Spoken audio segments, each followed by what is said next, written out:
Political news. It's big. They all 100% came to believe he was incapable of functioning on his job. That's a quote from Michael Wolff and his explosive new book that he was President Trump, obviously. The they, he says, President Trump's staff, advisors, and family. Now, I want to be clear to point out to our viewers, this was an unsourced claim, anecdotal on this author's part. There is no even unnamed source in that book to that direct quote.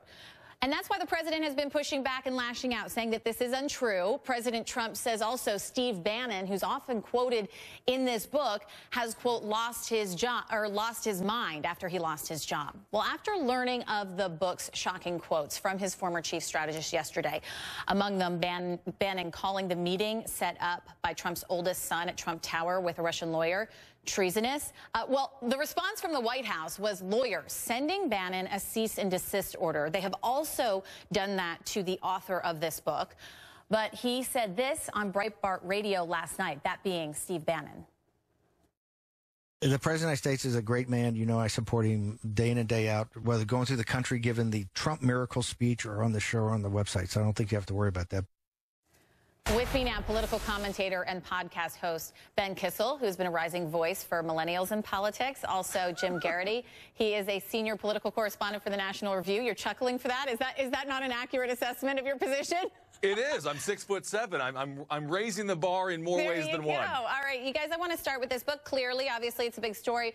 Also wanting to point out, as I mentioned at the top, much of this was unsourced. Much of this was anecdotal. Direct quotes, though, from Steve Bannon can be co-sourced with CNN reporting. So let's start with that.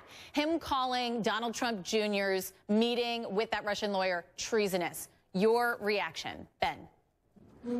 This is interesting. That is absolutely, that goes without saying. Steve Bannon, obviously a disgruntled former employee.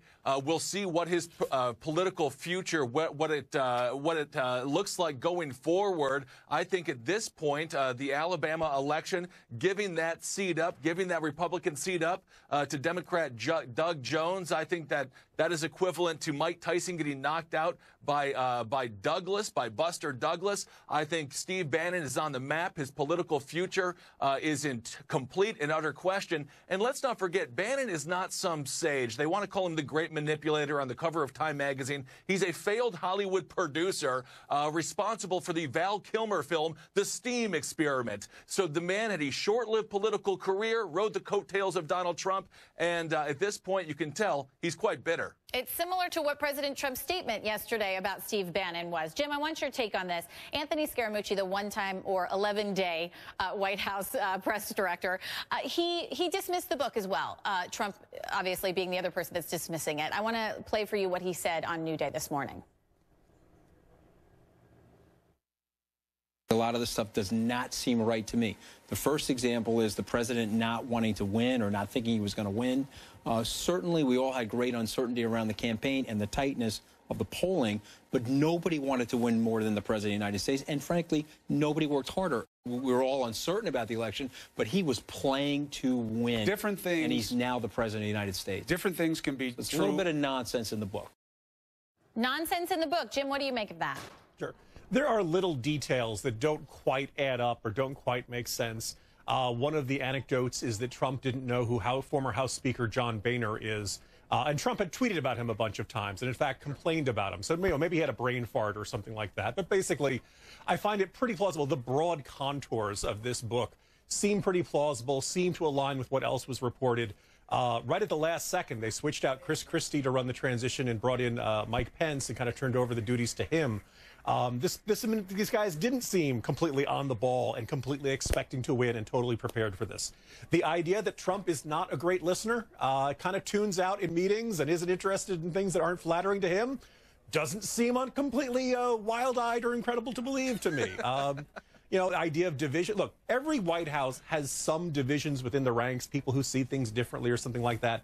It's only in about the first 6 months in particular of this White House that it was Game of Thrones, where every single one of these folks was trying to stab each other in the back. Things seem to have calmed at least a little bit under Chief of Staff Kelly. But look, the broad portrait in this Wolff book really does seem pretty plausible, even if some of the anecdotes might come from Bannon and might be either exaggerations or secondhand or other reasons to get taken with a certain grain of salt. And the author here, Michael Wolff, and I'll let you, Ben, comment on this. He said he had extensive access here. He had 200 interviews with Trump and senior staff over a period of 18 months. Very few of these things are sourced directly or named. Very few of these things are even unnamed sources. They seem more like storytelling.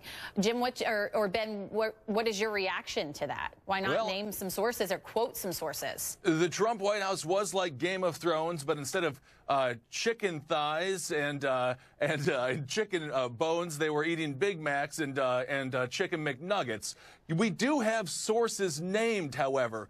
Michael Wolff has said that he has a lot of this stuff on recordings. I want to read this from the President's National Economic Council, the man who leads it, Gary Cohn. This is amazing. He says, it's worse than you can imagine. An idiot surrounded by clowns. Trump won't read anything, not one page of memos, not the brief policies, nothing. He gets up halfway through meetings with world leaders because he's bored. This seems to me like an accurate depiction of a reality show star. Jim, to you, when we talk specifically about Bannon, he says it in his book, or an excerpt in the Hollywood Reporter, he says Steve Bannon was openly handicapping a 33% chance of impeachment, a 33% chance of resigning in the shadow of the 25th Amendment, and a 33% chance that he might limp to the finish line on the strength of liberal arrogance and weakness. Regardless of what is true or false in this book, if one thing is true, what is your reaction to the stability of this White House?